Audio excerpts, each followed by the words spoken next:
Before Mayweather had millions, before Tyson became a legend, there was a man who didn't fight for fame, money, or cheers. He fought for one thing: war. They called him Marvelous Marvin Hagler, a name carved in sweat, pain, and discipline. He trained in silence, he bled in the cold, and he didn't care if the world remembered his name, as long as the man in front of him never forgot his fists. Most fighters today, they couldn't last a single day in his boots, because Marvin Hagler didn't train like an athlete. He trained like a soldier marching into combat. This is the brutal truth about how Marvin Hagler prepared for battle, and why no one trains like this anymore. Welcome to Back to Boxing. Before Marvin Hagler trained in solitude, before the world called him Marvelous, he was just another kid fighting to survive. Born in Newark, New Jersey, a place where broken windows and broken dreams were the scenery. When the 1967 riots erupted, Hagler's world flipped upside down. His family fled the violence, moved to Brockton, Massachusetts, but the struggle followed. He didn't discover boxing in a fancy gym. He found it the way many greats do, in pain. One day, after getting beat up in a street fight, Hagler walked into a small gym run by brothers Pat and Goody Petronelli. That moment changed everything. From then on, Hagler wasn't just throwing punches, he was carving his way out, of poverty, of fear, of being forgotten. He wasn't naturally gifted like some fighters. He had to build himself from the ground up, brick by brick, rep by rep, mile by mile. He fought in an era of giants: Roberto Duran, Tommy Hearns, Sugar Ray Leonard, the Four Kings, each one a legend, each one pushed to the limit by Hagler's relentless style. Cape Cod, where comfort went to die. Picture this. While other champions trained in fancy gyms with entourages and yes-men, Hagler exiled himself to Provincetown, Massachusetts, a small, quiet town at the tip of Cape Cod. But Hagler didn't call it Provincetown. He called it jail. His words, not mine. For 8 straight weeks before every fight, Hagler locked himself away in this self-imposed prison. No family, no friends, no distractions. Just training, eating, sleeping, and focusing on the man he needed to destroy. His trainer Goody Petronelli once said, "When Marvin goes to jail, that's it. He becomes a different person. He's not a father, not a husband, not a brother. He's a fighter, period." That place, no luxury, no comfort. Basic rooms, basic food. Everything stripped down to the essentials. While other fighters stayed in plush hotels or comfortable homes, Hagler chose to suffer. He believed comfort was the enemy of greatness. There's a story. When they first set up in Provincetown, Hagler noticed the bed was too soft. What'd he do? Had it removed and replaced with a harder mattress. Even his sleep had to toughen him up. That's the mentality we're talking about. Now ask yourself, how many of today's fighters would willingly put themselves in prison for 2 months? How many could handle the mental isolation, let alone the physical demands? The road work. Let's talk about Marvin Hagler's road work. This wasn't some casual morning jog with headphones in. Hagler would be up at 5:30 a.m., no music, no crowd, just silence, cold air, and purpose. He'd lace up army boots, not running shoes, and hit the steep, winding roads of Cape Cod. 5 to 7 miles, through hills, through pain, sometimes in snow, sometimes in brutal heat, always in heavy sweats. He didn't care about weather. In fact, he welcomed it. Discomfort wasn't a side effect, it was the goal. Today, fighters run with music in their ears and specialists in cars beside them. They've got hydration coaches, designer gear, and playlists. And if the weather's bad, they reschedule. Hagler? He would have laughed. There's a story Goody Petronelli told. One morning, a brutal nor'easter hit. They told Marvin to skip roadwork. He didn't say a word. Just tied his boots and stepped into the storm. Came back soaked to the bone, boots full of water. When they asked why, he said, "No one's gonna give me a rain delay in the ring." That was Marvin Hagler. He didn't just run, he made suffering part of the training. The sparring. For most fighters, sparring is about sharpening skills, trying new things, logging safe rounds. For Marvin Hagler, it was war. He didn't step into the ring to test techniques. He stepped in to suffer and to overwhelm. Goody Petronelli used to bring in multiple fresh sparring partners. They rotated in and out. Hagler stayed in, round after round, no breathers, no mercy. Fresh bodies versus a tiring Marvin, and that's exactly how he liked it. He needed to know he could still fight when exhausted, when hurting, when his body begged him to quit. Goody and Pat sometimes had to force him to stop, because Marvin, he never would. He had no off switch. Today, sparring is safer, more technical. Big gloves, short rounds, careful pacing. All smart moves to protect fighters. But Hagler, he wasn't wired like that. He believed you had to nearly break in the gym so you'd never break in the ring. Mustafa Hamsho, who fought him twice, once said, "Marvin doesn't just beat you. He makes you reconsider your career choice." That mindset? It started right here, in sparring.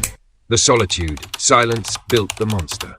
One of the most overlooked parts of Marvin Hagler's greatness wasn't physical at all. It was the silence. No phones ringing, no texts coming in, no endless stream of notifications or distractions. Just Marvin, his trainers and his thoughts. Day in, day out, locked in, no noise, no outside world, just the mission. Modern fighters, they live in a world that doesn't stop moving. Even in training, there's always someone calling, some update waiting, some distraction pulling attention away.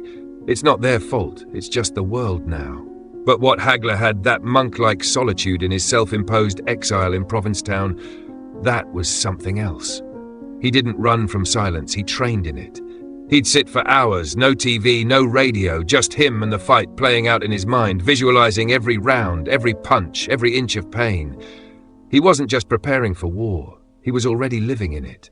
And that kind of stillness, that total mental lock-in, might be impossible to replicate today.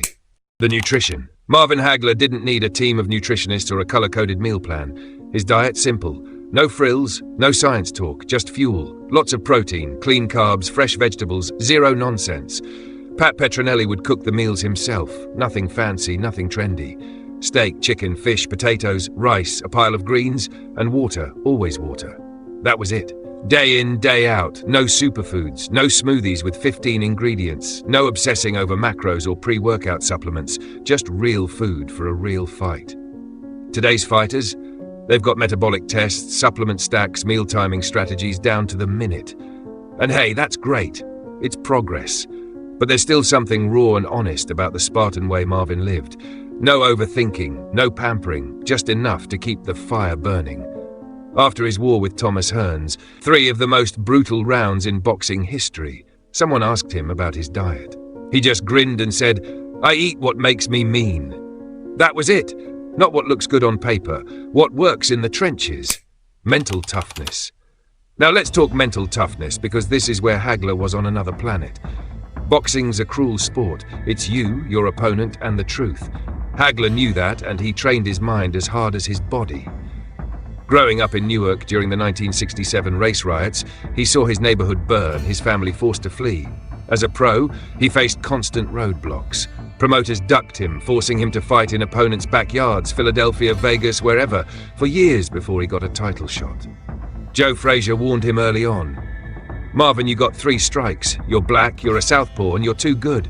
That rejection, that struggle, it fueled him. Every 3 a.m. run, every dune sprint, every sparring session was Hagler proving the world wrong. There's a story from his camp in Provincetown. During sparring, he'd get so locked in, so intense, that when the bell rang, he'd let out this primal scream, like he was releasing years of anger. His friend Brooke Evans, who owned the Provincetown Inn where Hagler trained, said, "The Marvin in the ring wasn't the Marvin I knew. He became something else." That ability to tap into a deeper, darker place, most fighters today don't have it. They've got coaches hyping them up, entourages feeding their egos. Hagler? He was his own hype man, his own drill sergeant. One of the most remarkable things about Hagler wasn't just how hard he trained, it was how consistently he maintained this approach throughout his career. From his early days fighting in small venues around Boston to becoming undisputed champion, his approach never wavered. He thrived on discomfort. He'd isolate himself for 6 to 8 weeks in camp, no family, no friends, no distractions. Rocky Marciano did it, Muhammad Ali did it, but Hagler? He made it his religion. He'd tell his wife and kids, "Don't call me, I'm gone." That level of focus, that willingness to embrace pain and loneliness, it's what made him bulletproof in the ring. The legacy. So what did all that suffering in Provincetown produce? One of the greatest middleweights the sport has ever seen. A man who went 11 years without a defeat. A champion who defended his title 12 times in an era overflowing with dangerous contenders. Look at his annihilation of Thomas Hearns, Obel Mejias, John Mugabe and Mustafa Hamsho. These weren't just wins, They were declarations forged in the fire of that brutal training camp.